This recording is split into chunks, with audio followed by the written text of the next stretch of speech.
అంటే ఉపాధి అవకాశాలు దెబ్బతిన్న ప్రతి సందర్భంలోనూ కారణాలు ఏమిటి అని వెతుక్కుంటారు. ఆ వెతుక్కున్న సందర్భంలో రకరకాల కారణాలు కనిపిస్తాయి. ప్రధానంగా కనిపించేది ఏంటంటే మ్యాన్ పవర్. మ్యాన్ పవర్ అనేది లోకల్ గా ఉన్న వాళ్ళకి అవకాశాలు దొరకని సందర్భాల్లో ఈ అవకాశాలు ఎవరికి వెళ్ళిపోతున్నాయనే వైపుగా దృష్టి మరలుతుంది. మరలినప్పుడు ఆటోమేటిక్ గా నాన్ లోకల్స్ వచ్చి ఇక్కడ వాళ్ళు షేర్ తీసుకోవడం వలన, కొన్ని సందర్భాల్లో వాళ్ళకి మేజర్ షేర్ వెళ్ళిపోవడం వలన నేటివ్ పీపుల్ కి అవకాశాలు తగ్గుతున్నాయనేటువంటి అభిప్రాయం కలిగిన సందర్భాల్లో జనాలు వీధుల్లోకి వచ్చి గొడవ చేయటం అనేది చాలా సహజమైనటువంటి కార్యక్రమం.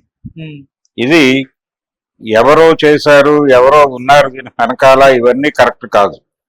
అంటే ఉదాహరణకి తెలంగాణ ఉద్యమం రావటం వెనకాల అనేక అంశాలతో పాటు ఉపాధి అనేది కూడా ఒక ప్రధానమైన అంశమే. అంతకు ముందు నిజాం టైంలో కూడా ముల్కీ నిబంధనలు ఉన్నాయి. Local, non local. లోకల్ కి ఏ మేరకు అవకాశాలు ఇవ్వాలి, నాన్ లోకల్ కి ఏ మేరకు అవకాశాలు ఇవ్వాలి అనే దానికి సంబంధించి ఒక పద్ధతి ఉండేది. ఇది వైలేషన్ కి గురైపోయి, అంటే గవర్నమెంట్ సెక్టార్ లో కొంతవరకు ఇంప్లిమెంటేషన్ జరుగుతుంది, కానీ ప్రైవేట్ సెక్టార్ లోకి వచ్చేసరికి అక్కడ ఏమి నిబంధనలు ఉండవు. నిబంధనలు లేని సందర్భంలో ఏం జరుగుతుందంటే వాడికి ఏది సులువో ఏది తక్కువలో అయిపోతుందో అటువైపు మొగ్గుతాడు. అటువైపు మొగ్గినప్పుడు చీప్ లేబర్ కి అట్రాక్ట్ అవుతారు. అది ఎక్కడ దొరుకుతుంది అంటే, ఇప్పుడు ఒక ఏరియాలో కొంతమంది జనాలు ఉన్నారు, 15 మంది కూలీలు ఉన్నారు. ఆ 15 మంది కూలీలు నేటివ్ పీపుల్ అనుకుందాం. ఆ నేటివ్ పీపుల్ తో పని చేయించుకునేటప్పుడు వాళ్ళకి కొన్ని సందర్భాల్లో అప్పర్ హ్యాండ్ వస్తుంది. అంటే వాళ్ళు రేట్లు పెంచమని అడగచ్చు, రేట్లు పెంచకపోతే కుదరని పరిస్థితి వీళ్ళకి రావచ్చు. అలాంటి సందర్భాల్లో ఇంకో చోట నుంచి మనుషులను తెచ్చుకునేటువంటి ఆప్షన్ ఉన్నప్పుడు ఖచ్చితంగా అటువైపుకే మళ్ళుతారు.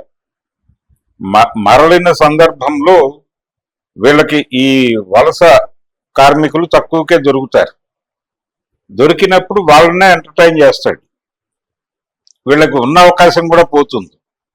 తక్కువ రేటుకి పనిచేయాల్సిన అనివార్యత ఏర్పడుతుంది. అంటే కూలీ రేట్లు పెరగవు, అలాగే అవకాశాలు కూడా తగ్గిపోతాయి. పని దొరకదు, కూలీ రేట్లు పెరగవు. 2 విధాల నష్టం వీళ్ళు అనుభవిస్తారు.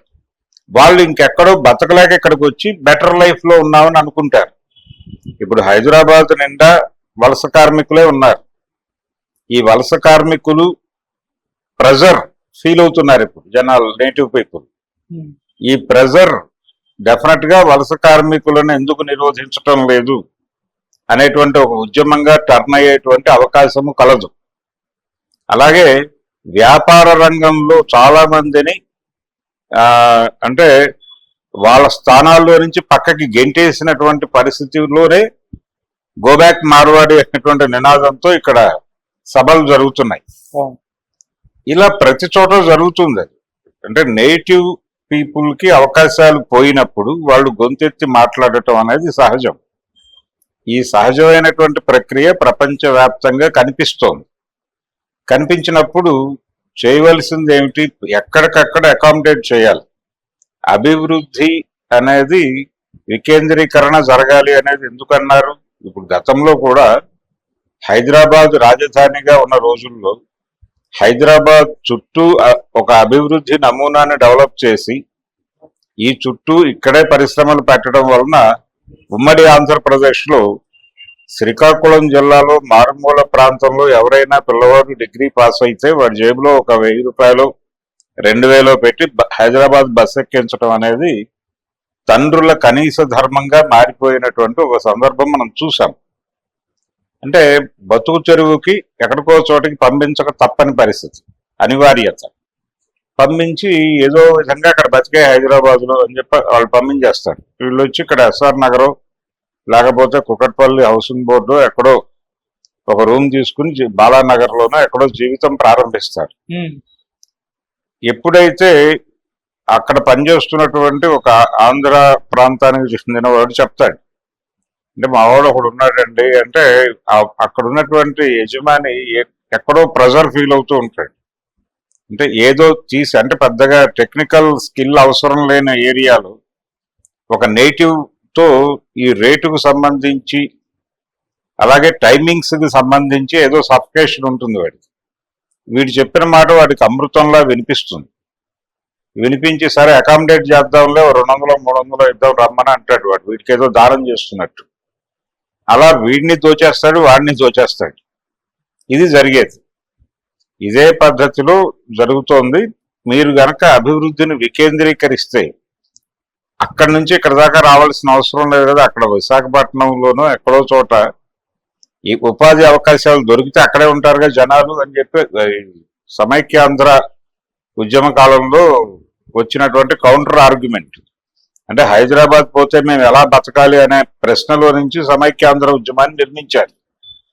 అసలు ఎంతకాలం మీరు హైదరాబాద్ మీద ఆధారపడతారు? మీరు మీ ప్రాంతాల అభివృద్ధి మీద కేంద్రీకరించి పనిచేసి అక్కడ ఉపాధి అవకాశాలు కల్పించుకోండి, ప్రభుత్వాల మీద ఆ మేరకు ప్రెజర్ తీసుకురండి అని ఒక కౌంటర్ ఆర్గ్యుమెంట్ ముందుకు వచ్చింది అప్పుడు. ఇప్పుడు కూడా అదే పరిస్థితి. అమెరికాలో నుంచి గెంటేస్తున్నారు, ఆస్ట్రేలియా నుంచి గెంటేస్తున్నారు, యూకే నుంచి గెంటేస్తున్నారు, లేకపోతే సింగపూర్ నుంచి గెంటేస్తున్నారు. వింటాం రేపో ఎల్లుండో.